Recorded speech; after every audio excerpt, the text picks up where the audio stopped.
Naz Beheshti, welcome to the Human Capital Innovations Podcast. Thank you for having me, John. It's really a pleasure. I'm excited to have a conversation with you today about your book in part, and really exploring the role of wellness and mindfulness within organizations and what we can do to better take care of ourselves and our people within our teams. As we get started today, I wanted to share Naz's bio with everybody. Naz Beheshti is the author of Pause, Breathe, Choose, Become the CEO of Your Wellbeing. She is an executive wellness coach, speaker, Forbes contributor, and CEO and founder of Nazs, a corporate wellness company improving leadership effectiveness, employee engagement and well-being, company culture, and business outcomes. Clients include Nike, JP Morgan Chase, Omega Institute, UCSF, Columbia University, and Stanford University. She lives in New York City with her husband, and you can visit her online at www.nazbeheshti.com. Again, it is a real pleasure to have you with me today, and I appreciate your willingness to share your insights and experience with my audience. One of the things you talk about in your book, and you credit Steve Jobs as your first boss and mentor. Many people, though, say, he's a really intense guy. He had a reputation for being difficult to work with. Maybe you could talk a little bit about your early career, Steve Jobs as a mentor, how you connected and interacted with him, and how that experience inspired you to write your book. Sure. So Steve was my first boss and mentor right out of college. I got my job as his executive assistant at Apple, which at the time didn't realize how influential and impactful it would be for the rest of my career, because it was my first job. I had nothing to compare it to. And at the time I was just, doing my job and supporting Steve and, loving it, but also really stressed. He was a very intense man, and with good reason. He was an iconic visionary and laser focused and demanded excellence. And he was a perfectionist. And I understood that part of him because I'm also somewhat of a perfectionist as well. And in hindsight, when I look back at my experience working with him, I really realized that he taught me the most important lesson, the most valuable lesson that I carry with me every day, which is well-being drives success. He prioritized his self-care. He had to keep up the energy, the creativity, innovation, being laser focused through his self-care practices. So he meditated daily. He had regular physical activity, a trainer several times a week. And he, had strong relationships with his family and ate really healthily and just had a holistic approach to his well-being, which I think is the main reason and fundamental to sustaining his success. Yeah, well, and that's super interesting to hear about, your firsthand experience with him, because you hear the stories and you hear about the reputation, you hear about the intensity, and I've been around other people that are equally as intense, probably not quite as iconic and visionary and genius, as he was, but equally intense people. Mm-hmm. And I always wonder about how you can sustain that level of engagement and activity over a long period of time. And many people just can't. And so that's why you see ebbs and flows. He was one that always just seemed to produce. And it's great to hear about the mindfulness practices and the self-care that he was involved in, and just making sure he was taking care of himself each and every day. And, working with a boss who's very intense, that's an intense experience, right? That right. Can be stressful. It can induce anxiety. But I also imagine, and you can speak more to this, but I imagine, being able to look to him and seeing how he prioritized self-care, that also reinforced to you the importance of it and gave you permission to do the same for yourself when you're early in your career. Well, at the time, actually not. I wasn't as self-aware to do that. And I was young. And so, luckily I was blessed with good genes and, high metabolism and, just I had the energy. And it was later as I got older and wiser and things weren't the same as, when I was younger, that I realized this is not sustainable. And, I need my sleep. I need to eat well, like real food that gives me energy, not fake food, convenience food that drains my energy and makes me feel, fatigued and foggy.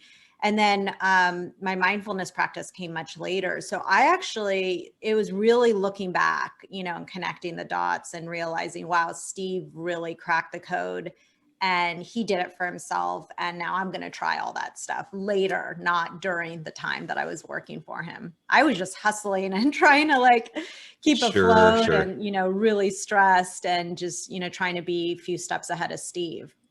Yeah. Yeah. And I suppose that's kind of a typical story for, young adults who have boundless energy and ambition and are ready to just to go. Right.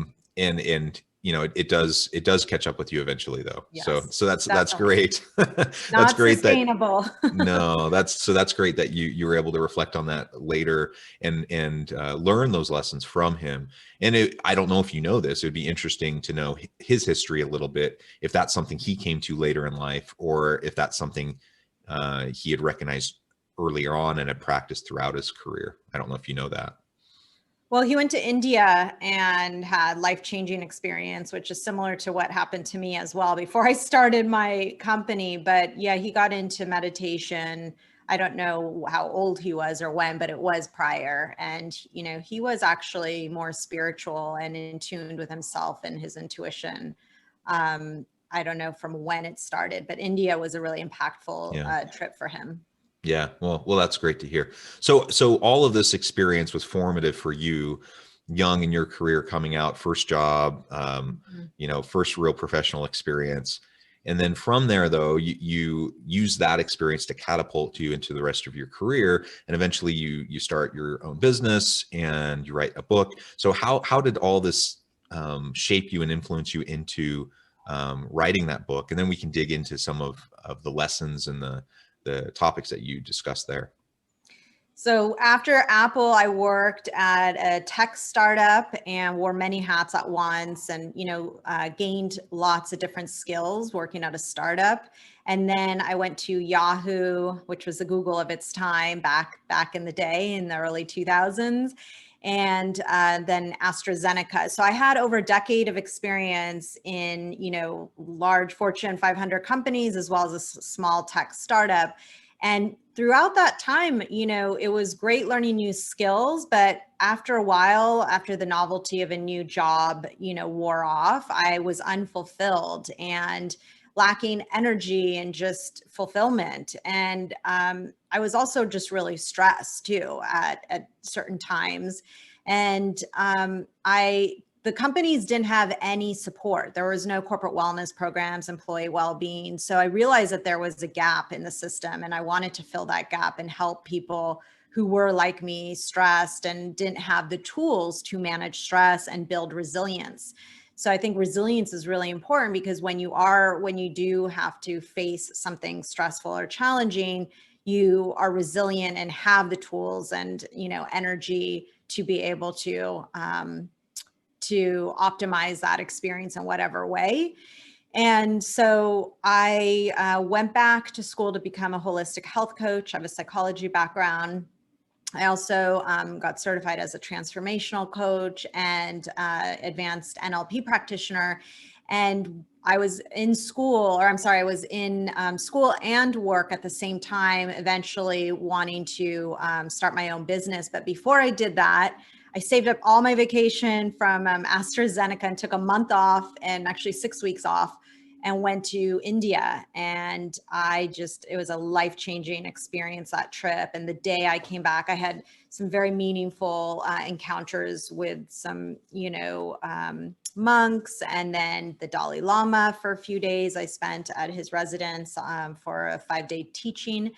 And literally the day I returned from my trip, I quit my job and I started Prana Nazs. It was in the works. It wasn't something, just really spontaneous. I was supposed to do it like in a year from then, but I just did it earlier because everything was pointing towards like, living an authentic life and not living one more day doing something I don't want to be doing. And I couldn't continue going to work every day, even though I had a ton of autonomy and I was doing really well at my job, but I just couldn't do it internally. Just I needed to, break free from the golden handcuffs, as I called it, and get out of my comfort zone and do what I was meant to be doing. So that's when I started Prana Nazs, which is a corporate wellness company, and do executive wellness coaching. And I truly love what I do and finally have found my purpose and passion.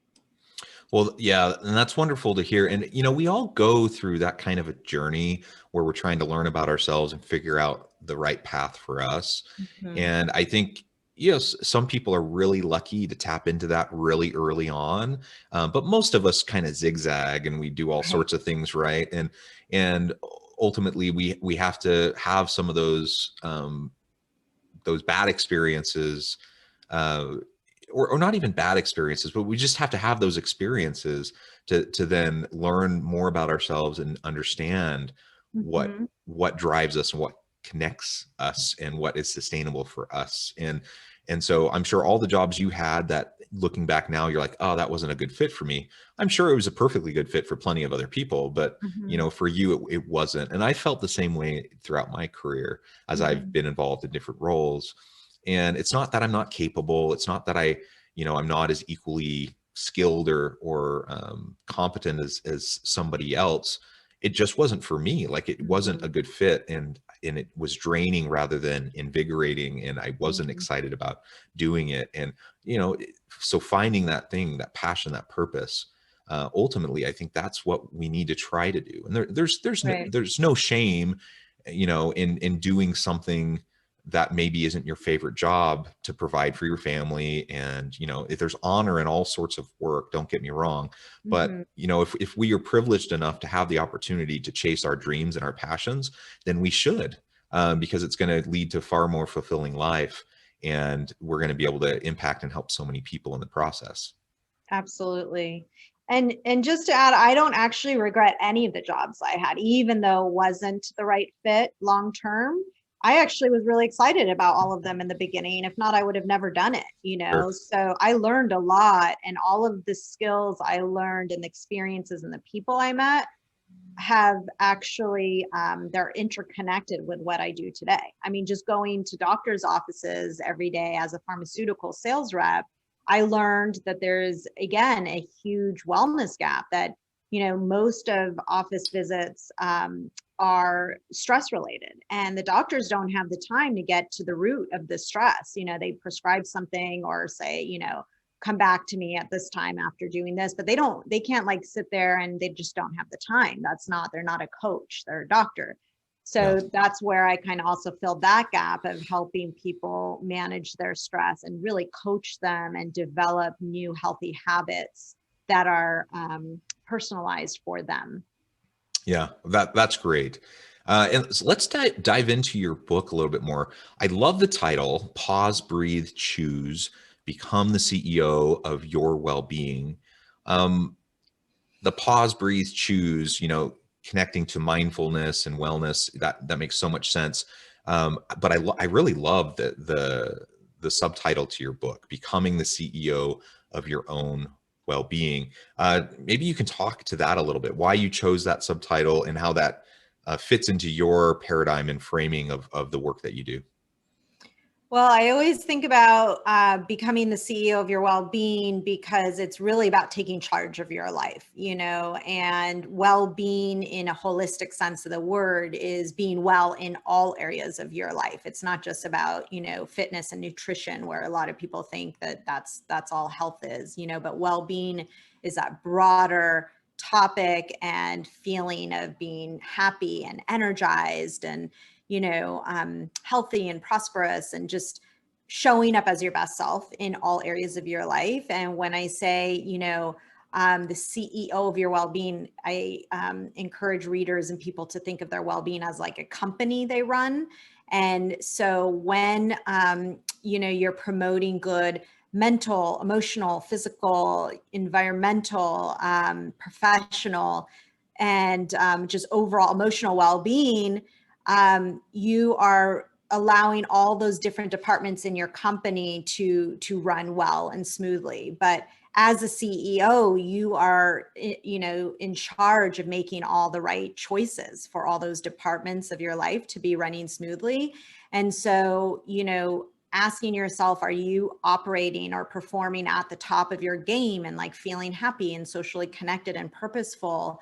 And how are all these departments running, and constantly checking in with that? And, like your self-care, your career, your relationships, all those different departments in your life, are those running smoothly? And if not, what do you need to do to change that? Because you are the CEO, you have the ultimate power and authority to make the changes you need to make sure that your well-being company is thriving, right? So I just love how empowering becoming the CEO of your well-being is, and not just empowering, but it's really about living your best life. I mean, that's like the bottom line, is when you are the CEO of your well-being, you are taking charge and living your best life. Yeah, I really love that. And it is a really powerful framing, because, life is tough, life is messy, and there's all these external pressures and constraints that are placed upon us. And so within our sphere of influence, we have all these outside pressures, and it's really, really easy to fall into the trap of just feeling like we're the victim of our circumstances. Absolutely. But framing it as I'm my own CEO of my well-being, that puts the power back in your hands. It doesn't take away the fact that there are external pressures and constraints, and we can't, I can't magically, wave my wand and all of a sudden get rid of all the social unrest and strife and political nonsense. And, those things are still going to be there, and they're still going to impact you. But you can choose how you're going to respond to them, and you can choose your daily habits, and that impact your well-being. You do have control over that, Right. even if you don't have control over everything else outside of your sphere of influence. And that's a powerful thing to remember. And frankly, it's something that a lot of people don't, they don't remember about themselves and their lives, and they end up falling into the trap of just a fixed mindset and feeling stuck. And Right. that's like the worst thing in my mind, is if you don't have any more hope and you just feel stuck and you just feel like beat down by the daily grind, and there's nothing you can do about it, that's a really tough place to be. Absolutely. And that's what chronic stress is. If you're feeling that way, stuck, helpless, hopeless for more than 6 months, chronic stress is a killer stress. And that could lead to dis-ease. It could lead to suicidal ideation at worst case. I mean, it's really a terrible place to be. And right now, especially during the pandemic, I mean, we are seeing the light at the end of the tunnel finally, thankfully. However, it's been a year, and people have been experiencing chronic stress. Mental health is at the top of HR's priorities right now in companies. And actually, I'm doing more talks about becoming the CEO of your well-being than I was pre-pandemic, even though the book just came out recently. But everything in that book and my MAP method and become the CEO of your well-being is what I've been teaching for about a decade now. So it's nothing new for me. It's just that I finally decided to put it in a book, thanks to Steve Jobs, who appeared in my dream and told me to write a book. But the concept, my method, all this is not new for me. It's just finally having it accessible to everyone. And now companies are really, it's resonating with them and saying, I want you to talk about becoming the CEO of your well-being, because our employees need it. Yeah. I think everyone needs it. Yeah. And it's True. an important reminder, to those who are listening who say, I got it covered. I practice mindfulness, I exercise, I eat right, I get a good amount of sleep. Well, that's great. And I hope everyone listening falls into that camp. But regardless, we need the consistent reminder, because it's just so darn easy to fall back into old negative patterns of Right. behavior, negative thought patterns. And nobody is immune from it. And particularly when you're in the middle of a pandemic, and you have Black Lives Matter and everything around that, like just the the difficulties that everyone is feeling, that we have to recommit ourselves to these practices. One of the things that I know you talk a lot about is mindfulness, and maybe we can talk about some of the methods that you suggest to practice mindfulness, but how it's really the foundation of authentic self-discovery and that life well lived. So for you, what is mindfulness? How do we practice it? And what do you suggest to your clients? Well, I always meet my clients and people where they're at. Whoever does not have a mindfulness practice, that's okay. Just I talk about just starting really super small and creating a tiny habit of sitting still for 2 minutes. Just 2 minutes, not 20 or 30 or 10, just 2 minutes, and just focusing on your breath. I also recommend if they don't want to do that on their own, there's a ton of apps like, Headspace and Calm to get started that way.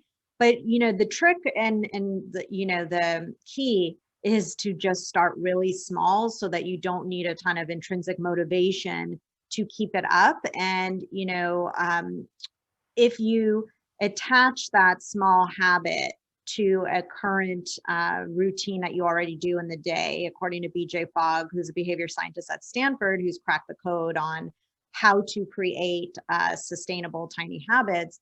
It's as simple as just like, I have this RPM method, rise, P, meditate. So it's right, I rise, I use the restroom, and right after that, I do that every single day. Right after that, I meditate. So what is one thing that our listeners can attach a new habit, whether it's meditation or something, to something they already do, whether it's brushing their teeth every morning, starting the coffee pot, whatever it is, and starting small and then building up from there. But start small is key to making it sustainable and growing from there.